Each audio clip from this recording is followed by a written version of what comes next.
Hello everyone, यहाँ पर latest और बड़ी अपडेट है आप सभी के लिए। यहाँ पर हम विस्तार से जानने वाले हैं। वीडियो को लाइक कर दें। सतीश 2.0 पहली बार है, चैनल को सब्सक्राइब भी कर लीजिए। जैसा कि आप सभी जानते हैं, शिक्षा मित्र इस महंगाई में अपने जीवन यापन के लिए भी आर्थिक संकट से जूझ रहे हैं। शिक्षा मित्र परिवार अपने परिवार को कैसे पालें, उनकी शिक्षा व्यवस्था कैसे दिलाएं, इसको लेकर के असमंजस की स्थिति बनी रहती है, क्योंकि अल्प मानदेय मिल रहा है। बीजेपी सरकार के सभी मंत्री हो, कोई भी नेता हो, बड़े से बड़ा छोटे छोटा, सभी से गुहार लगाई जा चुके पिछले 6 वर्षों से, एक बार नहीं 20 बार, लेकिन उनको आर्थिक सहायता 1 रुपए की नहीं मिली है। 8-10 हजार शिक्षा मित्र इस दुनिया को छोड़ के जा चुके हैं। लेकिन कहा जाता है जले पे नमक छिड़कने वाली कहावत है ना, वो एक बार फिर से यहाँ पर सही साबित कर देती है बीजेपी सरकार। यानी उनके द्वारा केंद्र सरकार हो चाहे राज्य सरकार, नए नए जब न्यूज़पेपर के माध्यम से आदेश नियम देखने को मिलते हैं, उसके बाद एक तरीके से कहा जा सकता है जले पे नमक छिड़कने का काम करते हैं और उनके घाव को कुरदोड़ने का काम करते हैं। तो इसी प्रकार से देखा जाए तो शिक्षा मित्र लगभग 22-23 वर्षों से लगातार पढ़ा रहे हैं, फिर भी उनको जब राष्ट्रीय शिक्षक पुरस्कार की श्रेणी में रखने से मना कर दिया जाता है तो उनके घाव एक बार फिर से करोदनी जैसा काम का आदेश हो जाता है। तो इसी प्रकार से देखा जाए तो यहाँ पर आज का जो आदेश आया वो उसमें ये स्पष्ट कहा जा रहा है, जैसा कि आप देख ही पा रहे हैं, कि अब प्राइवेट स्कूलों के जो शिक्षक हैं उनको भी शामिल किया जाएगा कि उनकी जो वैल्यू है, वो शिक्षक हैं वो अच्छा पढ़ाते हैं, चाहे उनको 2,000 रुपए मिल रहा है चाहे 5,000 मिल रहा है, प्राइवेट शिक्षक हैं, लेकिन उनकी वैल्यू शिक्षा मित्र और संविदा शिक्षकों से ज्यादा है, जो 23 वर्षों से मेहनत करते हुए बेसिक शिक्षा विभाग को संवारने का काम किया है। जब उनपे ताले लगे हुए तो उनको खोलने का कार्य किया है, उनको इस श्रेणी में नहीं रखा है।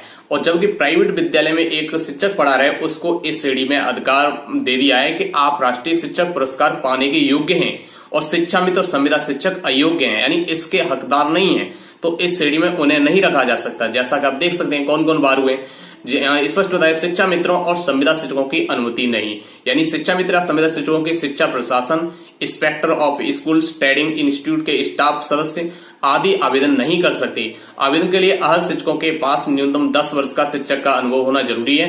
रिटायर्ड शिक्षक और ट्यूशन पढ़ाने वाले शिक्षक भी आवेदन नहीं कर सकते। इसमें यहाँ पर बता दिए कौन कौन आवेदन कर सकते हैं, यानी यह शिक्षक कर सकते हैं आवेदन। प्राइमरी से हायर सेकेंडरी तक के शिक्षक राष्ट्रीय अध्यापक पुरस्कार के लिए आवेदन कर सकते हैं। इसमें सभी शासकीय अशासकीय विद्यालयों के अतिरिक्त राज्य और केंद्र के बोर्डों से मान्यता प्राप्त विद्यालय के शिक्षक शामिल हैं। केंद्रीय विद्यालय, जवाहर नवोदय विद्यालय, सैनिक school, automatic energy school, society से संचालित विद्यालय और एकलव्य मॉडल स्कूल के शिक्षक आवेदन इसमें कर सकते हैं।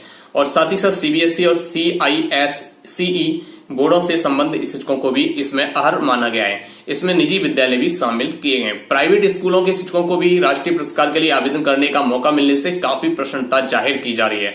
वहीं देखा जाए तो स्पष्ट बता दिया कि इसके लिए प्राइवेट वाले शिक्षक तो योग्य हैं, जो 12th करके और ग्रेजुएशन करके ही पढ़ा रहे हैं। प्राइवेट विद्यालयों में हजारों की संख्या में शिक्षक पढ़ा रहे हैं, तो वो इसके लिए योग्य हैं। जो दूरस्थ BTC टेट क्वालिफाइड शिक्षा मित्र 23 वर्षों का अनुभव है, वो इसके लिए योग्य नहीं है। तो ऐसा यहाँ पर स्पष्ट, ये मैं नहीं कह रहा हूं, बीजेपी सरकार का यहाँ पर ये आदेश है जो आप आर्टिकल के माध्यम से देख पा रहे हैं। इसको आप किस नजरिए से देखते हैं, इसमें सरकार का किस तरीके से भेदभाव देख रहे हैं, आप कमेंट बॉक्स में जरूर बताइए। मिलते हैं फिर लेटेस्ट अपडेट साथ। जय हिंद, जय भारत।